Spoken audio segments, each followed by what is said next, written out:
आपने कभी सोचा है कि आपके पूर्वजों की कोई पुरानी चीज जो धूल खा रही हो और जिसके बारे में आपने कभी सुना तक न हो, वो अचानक आपकी किस्मत बदल सकती है? पर क्या ये बदलाव हमेशा अच्छा ही होता है? कभी कभी ऐसी चीजें अपने साथ कुछ ऐसा भी लाती हैं जिसकी हमने कल्पना भी नहीं की होती, कुछ ऐसा जो हमारे रोंगटे खड़े कर दे।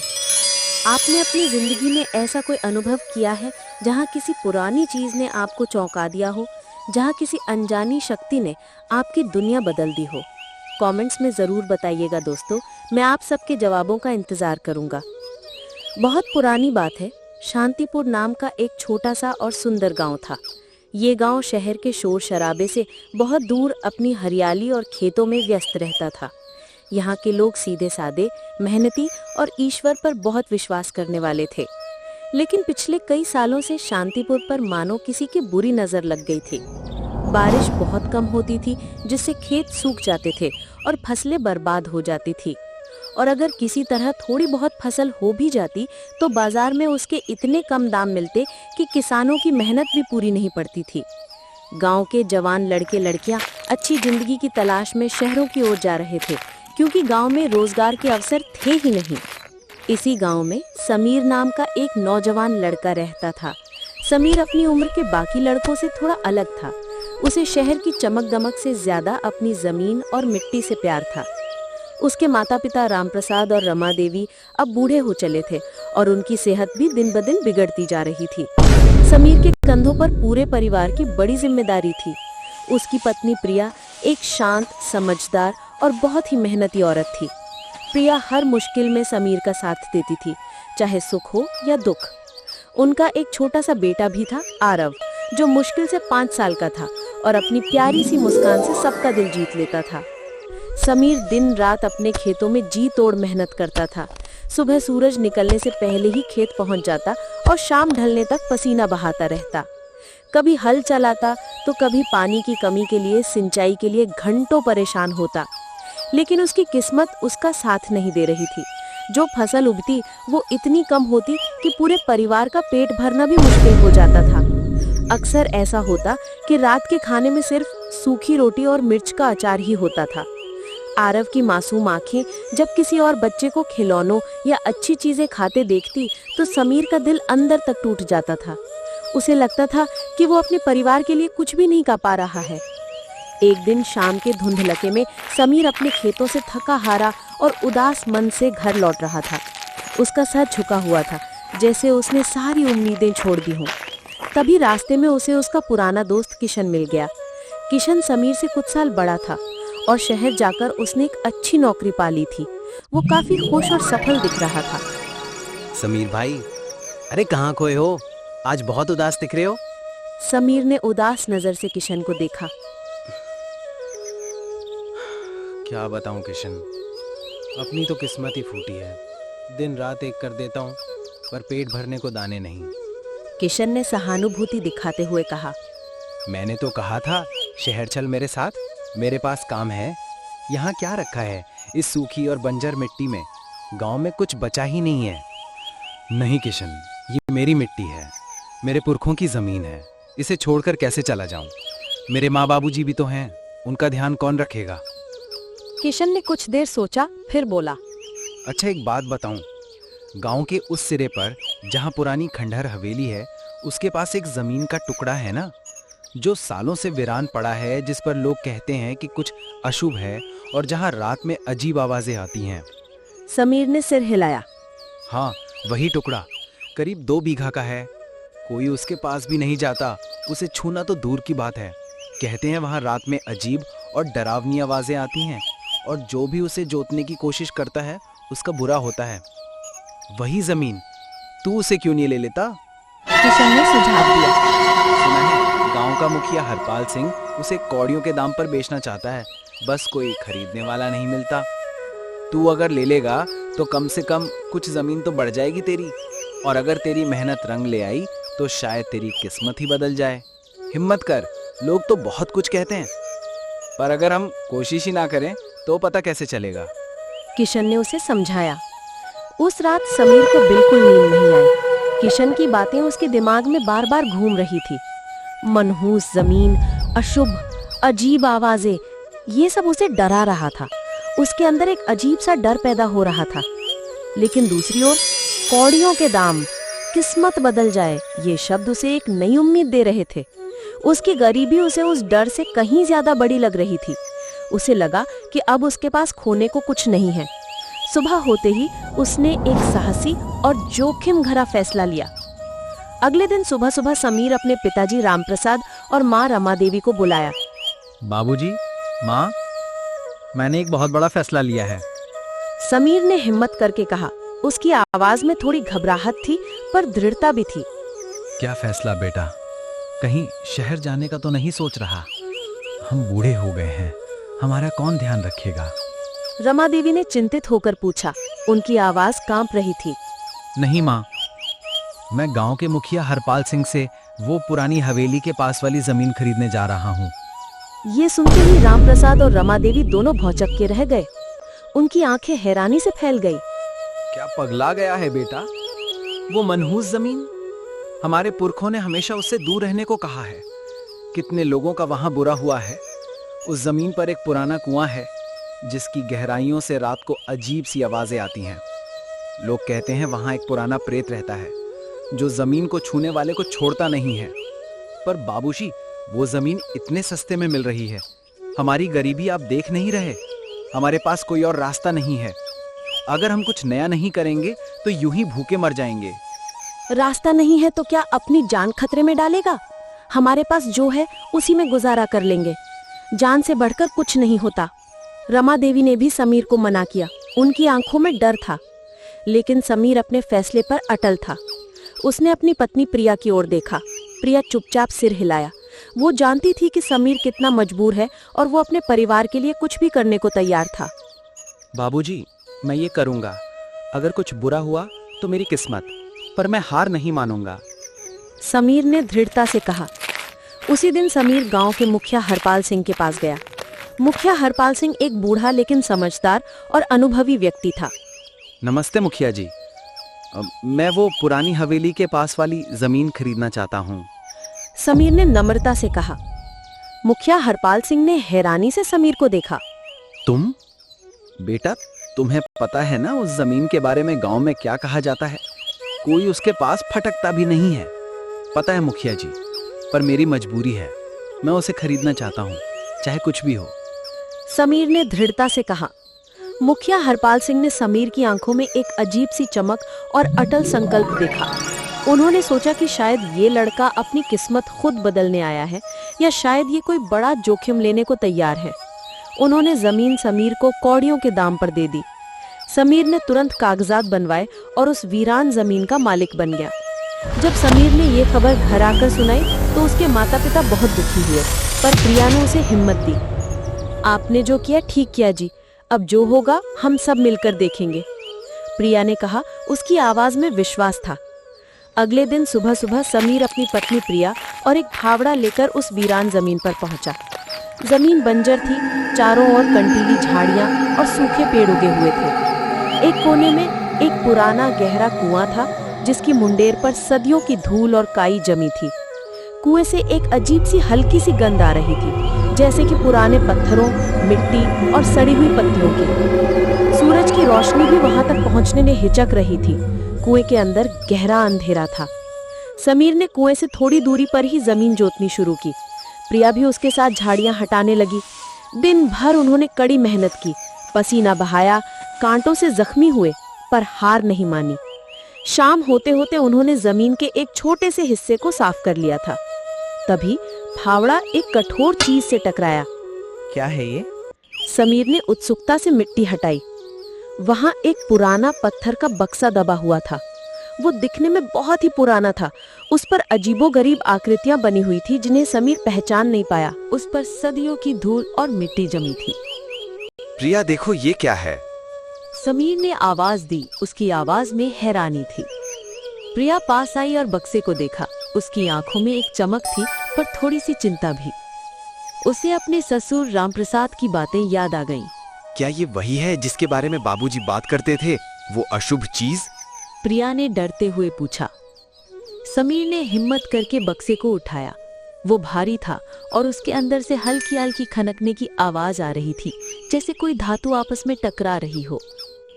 जैसे ही समीर ने उसे उठाया, जमीन से एक अजीब सी ठंडी हवा का झोंका उठा और दोनों को छूकर निकल गया। आकाश में अचानक काले बादल छा गए, जबकि दिन बिल्कुल साफ था और सूरज चमक रहा था। एक पल के लिए समीर और प्रिया दोनों सहम गए। उन्हें लगा जैसे किसी ने उन्हें चेतावनी दी हो। दोस्तों, कहानी में मजा आ रहा है ना? क्या आपको लगता है कि इस बक्से में क्या होगा? क्या ये उनकी किस्मत बदलेगा या कोई नई आफत लाएगा? अपनी राय कमेंट्स में जरूर बताना। और हाँ, अगर आपको ये कहानी पसंद आ रही है तो जल्दी से वीडियो को लाइक कर दो, भूत भाग चैनल को सब्सक्राइब करो और इस वीडियो को अपने दोस्तों के साथ शेयर भी करो। हमारा 10,000 लाइक का टारगेट है और अगर आप ये पूरा कर देते हो तो ऐसी और भी मजेदार कहानियां बहुत जल्द लेकर आऊंगा। एक एक क्लिप और एनिमेशन बनाने में महीनों लग जाते हैं यार, तो प्लीज सपोर्ट दिखाओ और कमेंट में बताओ कि ये कहानी कैसी लग रही है। अब वापस कहानी पर आते हैं। समीर और प्रिया उस भारी बक्से को लेकर सीधे घर पहुंचे। उनके माता पिता ने उन्हें डरते हुए देखा। क्या मिला बेटा? कहीं वो अशुभ चीज तो नहीं? रमा देवी ने सहमी हुई आवाज में पूछा। उनकी आंखों में डर था। समीर ने बक्से को जमीन पर रखा। वो दिखने में प्राचीन था, लेकिन उस पर धूल और मिट्टी जम गई थी। समीर ने उसे साफ किया। जैसे जैसे मिट्टी हटी, उस पर बने प्रतीक और भी साफ दिखने लगे। ये प्रतीक कुछ अजीब से जानवरों और तारों जैसे थे, जिन्हें समीर ने पहले कभी नहीं देखा था। उन प्रतीकों से एक अजीब सी ऊर्जा निकल रही थी। बाबूजी, देखिए, ये जमीन से मिला है। समीर ने कहा। रामप्रसाद ने डरते डरते बक्से को देखा। उनका चेहरा पीला पड़ गया। ये वही बक्सा है बेटा। मेरे परदादा ने एक बार ऐसी किसी चीज का जिक्र किया था। उन्होंने कहा था कि उनकी जमीन में कुछ ऐसा दबा है जो पीढ़ियों तक उनके वंश की रक्षा करेगा, पर उसके साथ एक शर्त भी जुड़ी है। मुझे याद नहीं क्या शर्त थी, पर उन्होंने कहा था कि अगर उस शर्त को नहीं माना गया तो वरदान श्राप में बदल जाएगा और तबाही लाएगा। समीर और प्रिया दोनों ने एक दूसरे को देखा। एक अजीब सी उत्सुकता और डर उनके मन में था। उनके रोंगटे खड़े हो रहे थे। तो क्या करे बाबूजी? समीर ने पूछा। उसकी आवाज में थोड़ी घबराहट थी। कुछ मत करो इसे वापस उसी जगह रख दो जहां से मिला है। इसे छेड़ने का मतलब है मुसीबत को बुलावा देना। रमा देवी ने सख्ती से कहा। पर समीर ने रामप्रसाद की बातों पर ध्यान नहीं दिया। उसकी आंखों में एक अलग चमक थी। उसे लगा कि ये कोई खजाना हो सकता है जो उनकी गरीबी दूर कर देगा। गरीबी के आगे उसे कोई डर नहीं दिख रहा था। उस रात समीर ने हिम्मत करके बक्से को खोलने का फैसला किया। मत करो जी, बाबूजी कह रहे हैं तो कुछ तो होगा। मुझे डर लग रहा है। प्रिया ने उसे रोकने की बहुत कोशिश की। कुछ नहीं होगा प्रिया, ये सिर्फ एक पुराना बक्सा है। ज्यादा से ज्यादा इसमें कुछ पुरानी चीजें होंगी, समीर ने कहा और एक नुकीली चीज से उसके ढक्कन को खोलने की कोशिश की। काफी मशक्कत के बाद बक्से का ढक्कन खुल गया। अंदर कुछ नहीं था सिवाय एक छोटी सी चमकदार मूर्ति के। ये मूर्ति किसी अजीब से जानवर की थी जो शायद उन्होंने पहले कभी नहीं देखा था। मूर्ति पत्थरों से बनी थी, पर उसमें से एक हल्की सी चमक निकल रही थी। जैसे ही समीर ने मूर्ति को छुआ, उसे एक अजीब सी ऊर्जा महसूस हुई, जैसे हजारों तारों को छू लिया हो। एक पल के लिए उसे लगा कि वो हवा में तैर रहा है। अगले दिन सुबह समीर अपने खेतों में गया। उसने उस मूर्ति को उस जगह रखा जहां से बक्सा मिला था और फिर उसने फिर से खेत जोतना शुरू कर दिया। लेकिन इस बार कुछ अलग था। जमीन पहले से ज्यादा नरम लग रही थी, जैसे उसमें अचानक जान आ गई हो। और कुछ ही दिनों में जो फसलें उसने बोई थीं, वो तेजी से बढ़ने लगी। इतनी तेजी से कि समीर ने अपनी जिंदगी में ऐसा कभी नहीं देखा था। बीज बोने के कुछ दिनों में अंकुर फूट पड़े और हफ्ते भर में छोटे छोटे पौधे लहलहाने लगे। अरे, ये कैसे हो रहा है? समीर ने हैरानी से कहा। उसकी आंखों में अविश्वास था। प्रिया भी रोज खेत देखने आती थी। भगवान का चमत्कार है जी, या शायद उस मूर्ति का असर। प्रिया ने मुस्कुराते हुए कहा। उसकी आंखों में उम्मीद थी। देखते ही देखते समीर के खेतों में फसलें इतनी लहलहा उठी कि पूरे गांव में उसकी चर्चा होने लगी। उसने बम्पर फसल काटी और इस बार बाजार में दाम भी बहुत अच्छे मिले। समीर ने अपनी किस्मत बदलते हुए देखा। उसने घर की मरम्मत करवाई, आरव के लिए नए कपड़े और खिलौने खरीदे और अपने माता पिता के लिए अच्छे भोजन का इंतजाम किया।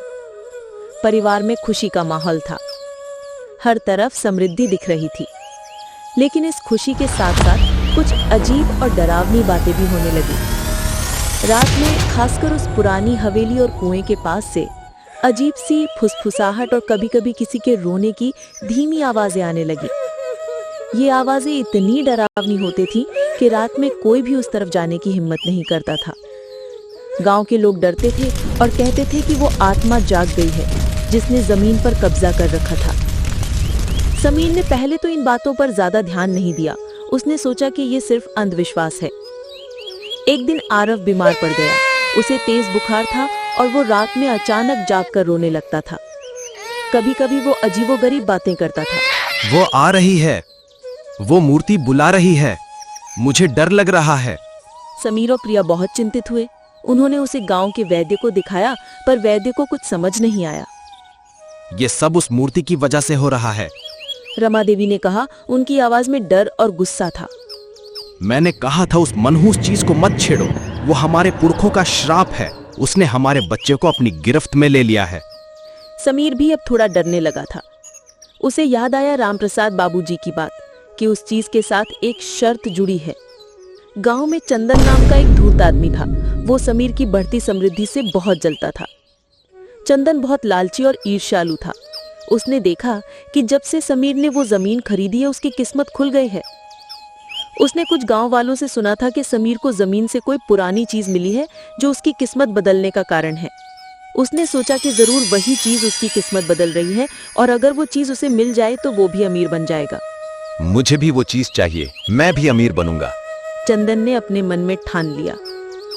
एक रात जब पूरा गांव गहरी नींद में सो रहा था, धूर्त चंदन चुपके से समीर के खेत में घुस आया। उसे पता था कि समीर ने मूर्ति को वहीं रखा है जहां से उसे मिला था। चंदन ने देखा कि मूर्ति हल्की सी चमक रही थी, जैसे उसमें कोई जीवन हो। जैसे ही उसने मूर्ति को उठाने के लिए हाथ बढ़ाया, एक ठंडी हवा का झोंका आया और उसे जमीन पर गिरा दिया। चंदन डर गया, पर उसका लालच उसके डर से कहीं ज्यादा था। उसने फिर से कोशिश की। इस बार जैसे ही उसने मूर्ति को छुआ, मूर्ति से एक तेज और चमकीली रोशनी निकली और चंदन के हाथ पर एक अजीब सा जलने का निशान बन गया। चंदन दर्द से चीखा, पर उसने मूर्ति को उठा लिया और अपने घर की ओर भागने लगा। उसके मन में अब भी अमीर बनने का सपना था। जैसे ही चंदन मूर्ति लेकर भागा, गांव में अचानक एक अजीब सा और भयानक सन्नाटा छा गया। हवा थम गई और पेड़ों के पत्ते भी हिलना बंद हो गए। दूर उस पुराने कुएं से एक भयानक और डरावनी चीख सुनाई दी जिसने पूरे गांव को हिला दिया। रामप्रसाद और रमादेवी डर के मारे कांपने लगे। समीर और प्रिया भी डर गए। अगली सुबह गांव में अचानक गंभीर बीमारियां फैलने लगी। बच्चों को तेज बुखार आने लगा, फसलें सूखने लगी और जो जानवर थे वो अजीब तरह से व्यवहार करने लगे और मरने लगे। समीर के खेत की फसलें जो कल तक लहलहा रही थीं, अचानक पीली पड़ने लगी और मुरझाने लगी। और सबसे बुरी बात, आरव का बुखार बेकाबू हो गया। वो बार बार बुदबुदा रहा था। वापस कर दो, वापस कर दो, उसे वापस दे दो। जैसे कोई उससे कुछ कह रहा हो। गांव वाले समीर के घर के बाहर इकट्ठे हो गए। उनकी आंखों में गुस्सा और डर था। तुम्हारी वजह से ये सब हो रहा है समीर। तुमने उस मनहूस जमीन को छेड़ा, उस कुएं की आत्मा को जगाया। हाँ, तुम्हारी समृद्धि ने हम सबको मुसीबत में डाल दिया। तुम स्वार्थी हो। दूसरे ने कहा। समीर और प्रिया घबरा गए। उन्हें समझ नहीं आ रहा था कि क्या करें। उनके पास जवाब नहीं था। उसी रात आरव का बुखार इतना बढ़ गया कि वो अचेत हो गया। उसका छोटा सा शरीर कांप रहा था और उसकी सांसें बहुत धीमी चल रही थीं। समीर और प्रिया उसके पास बैठे रो रहे थे। उन्हें लगा कि उन्होंने अपना इकलौता बच्चा खो दिया है। तभी घर में अचानक ठंडी हवा का एक झोंका आया, जैसे कोई अदृश्य शक्ति अंदर आ गई हो। खिड़की दरवाजे तेजी से हिलने लगे, जैसे कोई उन्हें जोर से पीट रहा हो। दीपक की लौ कांपने लगी और फिर बुझ गई, जिससे कमरे में अंधेरा छा गया। समीर और प्रिया ने डरते हुए देखा। उनकी आंखों के सामने उस बक्से से, जो अभी भी खुला पड़ा था, एक धुंधली और पारदर्शी आकृति निकलकर आरव की ओर बढ़ने लगी। ये धुएं जैसी थी। उसका कोई ठोस रूप नहीं था, पर उसे देखकर रोंगटे खड़े हो रहे थे। उसके अंदर से एक अजीब सी ऊर्जा निकल रही थी। जैसे ही वो आकृति आरव के करीब पहुंची, आरव के चेहरे पर दर्द की एक भयानक लहर दौड़ गई और उसने एक धीमी सी चीख निकाली। भगवान, ये क्या हो रहा है? प्रिया चिल्लाई, उसकी आवाज डर से कांप रही थी। समीर ने हिम्मत करके उस आकृति पर हाथ चलाने की कोशिश की, पर उसका हाथ उससे आर पार निकल गया। वो आकृति सीधे आरव के पास पहुंची और उसके छोटे से शरीर में समाने लगी। आरव का शरीर जोर से कांपा और फिर वो बिल्कुल शांत हो गया। उसकी सांसें लगभग थम सी गई थीं। समीर और प्रिया दहाड़ मारकर रोने लगे। उन्हें लगा कि उन्होंने सच में अपना बेटा खो दिया है। ठीक उसी समय दरवाजे पर जोर से दस्तक हुई। ये कोई सामान्य दस्तक नहीं थी, बल्कि ऐसा लग रहा था जैसे कोई दरवाजे को तोड़ने की कोशिश कर रहा हो। राम प्रसाद और रमा देवी, जो बाहर कांप रहे थे और प्रार्थना कर रहे थे, उन्होंने हिम्मत करके दरवाजा खोला। बाहर गुरुदेव प्रकाश खड़े थे। गुरुदेव प्रकाश गांव के सबसे ज्ञानी और पुराने व्यक्ति थे। वो जड़ी बूटियों, प्राचीन रहस्यों और आध्यात्मिक ज्ञान के बारे में बहुत कुछ जानते थे। उनकी आंखों में एक अजीब सी चमक थी, जैसे वो सब कुछ जानते हों। गुरुदेव प्रकाश अंदर आए और तुरंत आरव के पास पहुंचे। उन्होंने आरव की नब्ज देखी, फिर बक्से और खाली मूर्ति के स्थान की ओर देखा। उनके चेहरे पर चिंता थी, पर एक समझ भी थी। मूर्ति कहाँ है? गुरुदेव प्रकाश ने शांत पर गंभीर आवाज में पूछा। हमें नहीं पता गुरुदेव, सुबह से वो गायब है। समीर ने आंसू पोंछते हुए बताया। उसकी आवाज रुंध गई थी। कोई उसे चुरा ले गया है। रमा देवी ने बताया। मुझे पता था कि ऐसा कुछ होगा। गुरुदेव प्रकाश ने आंखें बंद करते हुए कहा। ये कोई साधारण मूर्ति नहीं है समीर, ये धरती की आत्मा की संरक्षक है, जो इस पवित्र कुएं से जुड़ी है। सदियों पहले तुम्हारे परदादा ने इसे उस कुएं के पास स्थापित किया था, ताकि वो गांव की समृद्धि, प्रकृति का संतुलन और यहाँ के लोगों की भलाई बनाए रखे। ये आत्मा सिर्फ उन्हीं को देती है जो निस्वार्थ होते हैं, जो अपनी धरती से प्यार करते हैं। जब तक ये मूर्ति अपनी जगह पर थी, इसने तुम्हारे खेतों को फलने फूलने दिया, इसने गांव को खुशहाली दी। लेकिन इसे छेड़ने या इसका दुरुपयोग करने से ये क्रोधित हो जाती है। अब जब इसे चुरा लिया गया है, तो ये आत्मा क्रोधित होकर गांव में तबाही मचा रही है, और इसने तुम्हारे बच्चे को अपनी गिरफ्त में ले लिया है। समीर और प्रिया सदमे में थे। उन्हें अपनी गलती का एहसास हुआ। तो अब क्या होगा गुरुदेव? क्या हमारा आरव ठीक होगा? प्रिया ने पूछा। उसकी आंखों में उम्मीद की एक हल्की सी किरण थी। सबसे पहले हमें वो मूर्ति वापस लानी होगी, और जिसने भी उसे चुराया है उसे तुरंत उसे लौटाना होगा। आत्मा बहुत क्रोधित है। गुरुदेव प्रकाश ने कहा। अगले दिन सुबह गुरुदेव प्रकाश ने पूरे गांव को इकट्ठा किया। उन्होंने समझाया कि गांव में जो भी हो रहा है वो उस मूर्ति के कारण है, जिसे समीर की जमीन से चुराया गया है। जिसने भी ये मूर्ति चुराई है उसे तुरंत वापस कर दे, वरना पूरा गांव इस श्राप की चपेट में आ जाएगा और कोई नहीं बचेगा। गुरुदेव प्रकाश ने अपनी तेज आवाज में चेतावनी दी, जिससे पूरे गांव में सन्नाटा छा गया। गांव में खामोशी छा गई। हर कोई डर रहा था। तभी भीड़ से चंदन बाहर आया। उसका चेहरा पीला पड़ गया था और उसका हाथ, जिस पर रात में निशान बना था, भयानक रूप से सूजा हुआ था और दर्द कर रहा था। मैंने चुराई थी मूर्ति। चंदन ने कांपते हुए कहा। उसकी आवाज मुश्किल से निकल रही थी। मुझे माफ कर दो, मैं लालच में अंधा हो गया था। जब मैंने उसे छुआ तो मुझे लगा जैसे किसी ने मेरा हाथ जला दिया हो। उसने मुझे रात भर सोने नहीं दिया। मैंने उसे अपने घर के कोने में छिपा दिया है। चंदन ने सबको उस मूर्ति के बारे में बताया कि कैसे उसने उसे चुराया था और कैसे मूर्ति ने उसे परेशान किया था। समीर और कुछ गांव वाले तुरंत चंदन के घर गए और मूर्ति को वापस ले आए। मूर्ति अभी भी हल्की चमक रही थी, पर उसकी चमक थोड़ी धीमी पड़ गई थी। गुरुदेव प्रकाश ने मूर्ति को वापस लाया और समीर के खेत में उसी जगह पर रखा जहां से वो मिली थी। मूर्ति को वापस अपनी जगह पर रखते ही हवा में एक हल्का सा बदलाव महसूस हुआ, जैसे कोई तनाव कम हो गया हो।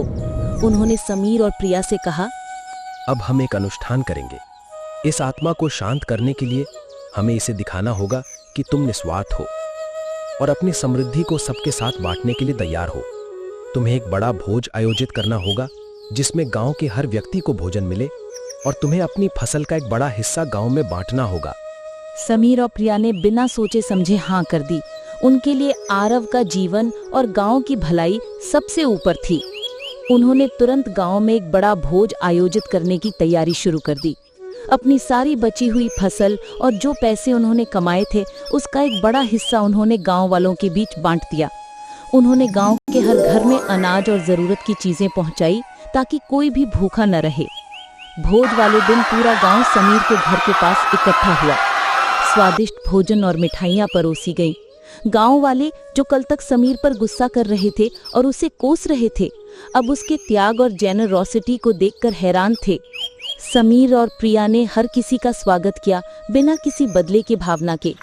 जब भोज समाप्त हुआ तो गुरुदेव प्रकाश ने समीर, प्रिया और राम प्रसाद रमा देवी को उस पुराने कुएं के पास बुलाया। उन्होंने मूर्ति को उस कुएं के ठीक सामने एक ऊंचे चबूतरे पर रखा। ये मूर्ति इस कुएं की आत्मा से जुड़ी है। ये कुआं ही उसकी शक्ति का स्रोत है। गुरुदेव प्रकाश ने समझाया। उन्होंने समीर और प्रिया से कहा कि वो दोनों मिलकर मूर्ति को कुएं के पास एक छोटे से चबूतरे पर स्थापित करें और साथ ही अपनी सबसे प्यारी चीज यानी अपने स्वार्थ का प्रतीक कुएं में अर्पित करें ताकि आत्मा को पूरी तरह शांत किया जा सके। समीर और प्रिया ने एक दूसरे को देखा। समीर ने अपनी सबसे पहली कमाई से खरीदी हुई सोने की अंगूठी निकाली जो उसके लिए बहुत भाग्यशाली थी, और प्रिया ने अपनी माँ की दी हुई एक छोटी सी चूड़ी निकाली जो उसके लिए पुश्तैनी निशानी थी। ये चीजें उनके लिए बहुत कीमती थीं और उनके छोटे से परिवार की सभी खुशियों का प्रतीक थीं। उन्होंने गुरुदेव प्रकाश के बताए प्राचीन मंत्रों का उच्चारण करते हुए अपनी अपनी कीमती चीजें कुएं में अर्पित कर दी। जैसे ही चीजें कुएं में गिरीं, कुएं से एक तेज पर शांत और दिव्य रोशनी निकली और मूर्ति पर पड़ गई। मूर्ति की चमक बढ़ गई और वो पहले से ज्यादा तेज चमकने लगी। उसी पल समीर के घर से, जहां आरव लेटा हुआ था, एक आवाज आई, माँ, बाबूजी, भूख लगी है। समीर और प्रिया एक पल भी गंवाए बना भागे भागे घर पहुंचे। उन्होंने देखा कि आरव आंखें खोले मुस्कुरा रहा था। उसका बुखार उतर गया था और वो बिल्कुल ठीक था, जैसे कुछ हुआ ही ना हो। उसकी आंखों में अब कोई डर नहीं था, सिर्फ मासूमियत थी। समीर और प्रिया ने अपने बेटे को कसकर गले लगा लिया। उनकी आंखों से खुशी के आंसू बह रहे थे। गांव वाले भी आरव को ठीक देखकर हैरान और खुश थे। आरव के ठीक होते ही गांव से बीमारियां भी दूर होने लगी, फसलें फिर से लहलहाने लगी और प्रकृति की आत्मा शांत हो गई थी। चंदन ने अपनी गलती मान ली थी और अब वो एक ईमानदार और मेहनती इंसान बन गया था। उसने समीर से माफी मांगी और गांव की सेवा करने का प्रण लिया। उस दिन से समीर और प्रिया ने अपनी समृद्धि का इस्तेमाल केवल अपने लिए नहीं बल्कि पूरे गांव की भलाई के लिए किया। उन्होंने गांव में एक छोटा सा स्कूल बनवाया ताकि बच्चों को अच्छी शिक्षा मिल सके और उन्हें शहर न जाना पड़े। उन्होंने एक छोटा सा स्वास्थ्य केंद्र भी खोला ताकि गांव वालों को इलाज के लिए दूर न जाना पड़े। समीर और प्रिया अभी भी मेहनत करते थे, लेकिन उनकी मेहनत का फल अब पूरे गांव को मिलता था। उन्होंने एक सहकारी समिति बनाई जहां पर गांव के सभी किसान अपनी फसल उचित दाम पर बेच सकते थे। उस रहस्यमय कुएं की मूर्ति अब भी वहीं स्थापित थी, पर अब वो सिर्फ आशीर्वाद देती थी, बिना किसी नकारात्मक प्रभाव के। समीर और प्रिया ने सीख लिया था कि सच्ची समृद्धि पैसों में नहीं बल्कि दूसरों की मदद करने और निस्वार्थ भाव से जीने में होती है। गांव वाले उन्हें शांतिपुर के देवदूत कहने लगे थे। समीर और प्रिया अपने बेटे आरव के साथ सुख और शांति से अपनी जिंदगी बिताने लगे। एक ऐसी जिंदगी जहां समृद्धि सिर्फ उनकी नहीं बल्कि पूरे गांव की थी और शांतिपुर एक बार फिर से खुशहाल गांव बन गया था। तो दोस्तों, कैसी लगी ये कहानी? उम्मीद है आपको बहुत पसंद आई होगी। इस कहानी से हमें ये सीख मिलती है कि लालच कभी अच्छी चीज नहीं होती और निस्वार्थ भाव से की गई सेवा हमेशा फल देती है।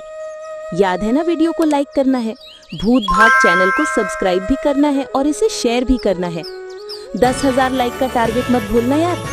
आपके सपोर्ट से ही मैं ऐसे और भी डरावनी और रहस्यमय कहानियां आपके लिए लाता रहूंगा। कमेंट्स में अपनी राय देना बिल्कुल मत भूलना। मिलते हैं अगली कहानी में।